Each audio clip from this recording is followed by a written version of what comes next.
Hi,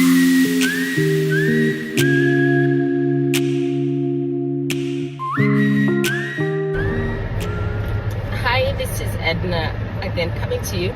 I guess today we'll make a couple of videos. It's been a minute since I came back and made some videos, and that's because I took some time off to kind of focus on me and growing as a person, and really focus on raising my two beautiful daughters, which I am so thankful for. They're growing beautifully, and I am now just kind of back teaching a few things that I've learned about this life. It's a journey.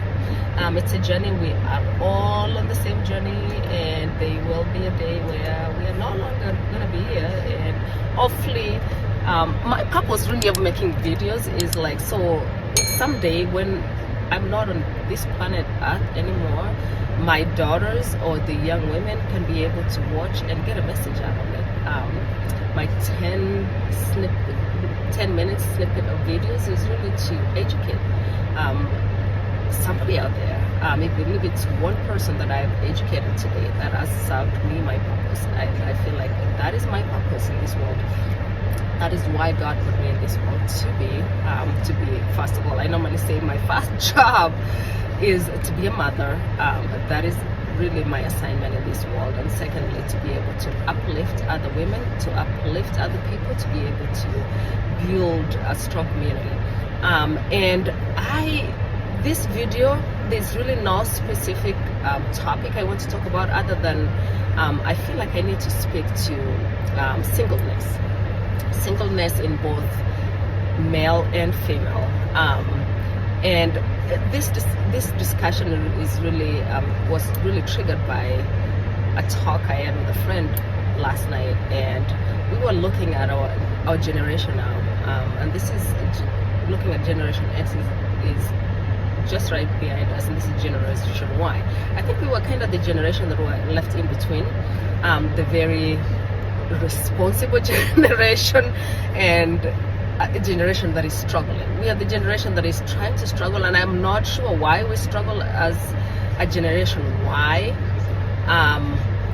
but it's been a struggle in a relationship, in raising children, in all walks of life, financially, just establishing ourselves in general, and that could be multifactorial. It could be a lot of things contributing to this, but the biggest thing I look at, because I look at our fathers, most of our dads are in their 70s, late 60s, 70s, some 80s, depending on where you are in the number of kids.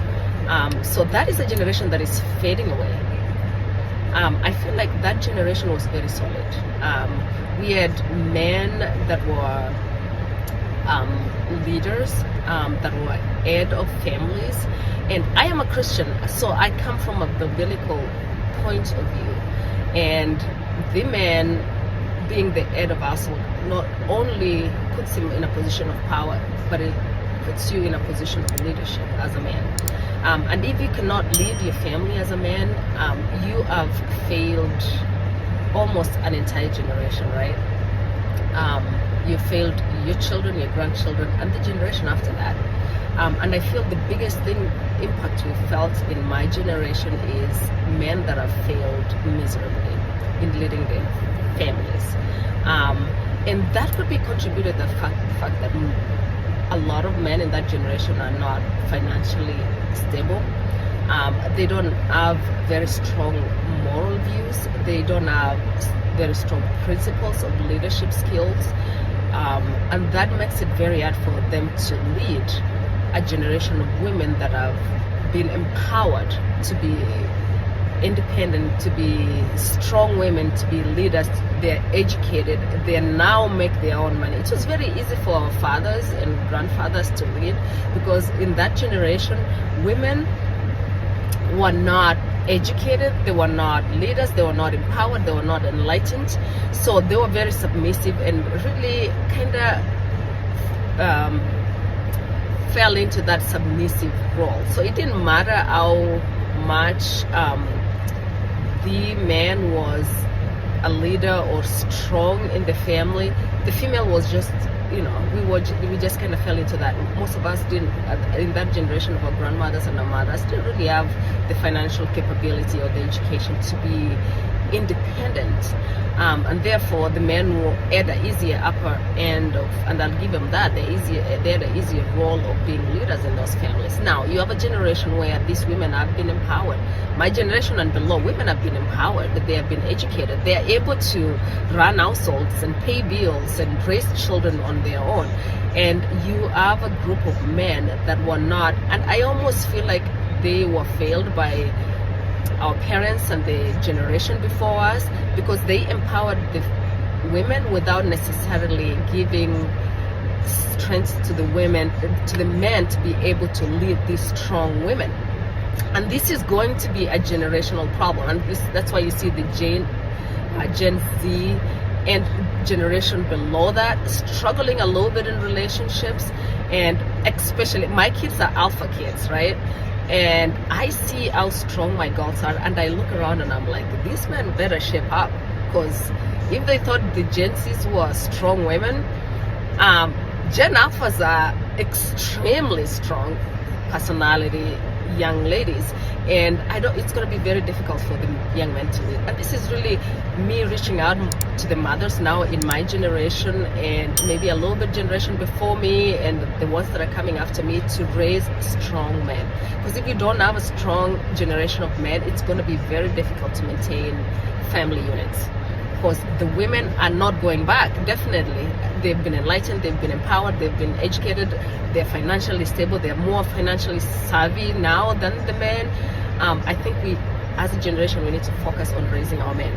We need to truly focus on empowering and educating strong men. The culture of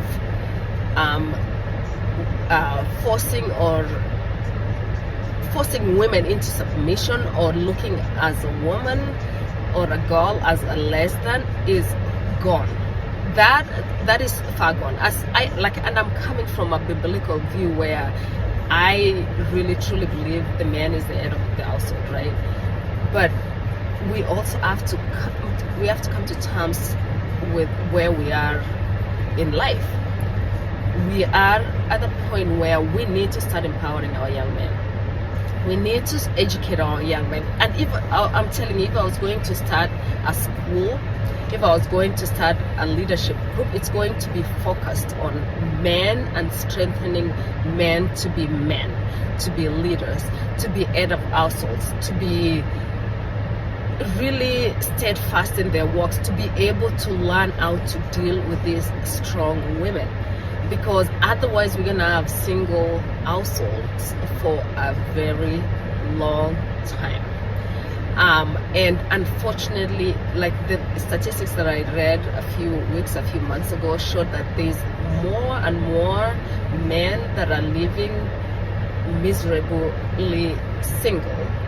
A lot of, being single now, I talk to a lot of single men. And there is an epidemic of men that are desperately looking for wives, and women that are absolutely not wanting to be married. They are okay with a single man because they don't want to settle to mediocrity. They don't want to be put in a position where they have to lower themselves or lower their standards to be able to live with the men, because the men are kind of stuck in this mentality of, hey, I am still, this is where I'm at in life and you have to submit to that. But they're not realizing that women are okay standing there on, they're able to pay their own bills, they're able to raise these kids by themselves, they're able to really form communal attachments with other women and people around them, that they don't necessarily need men in their lives to be able to function, right? And that is not knocking out men or saying men are not needed. It's like women are put in this part. As women, naturally, we easily form communities, we easily form relationships.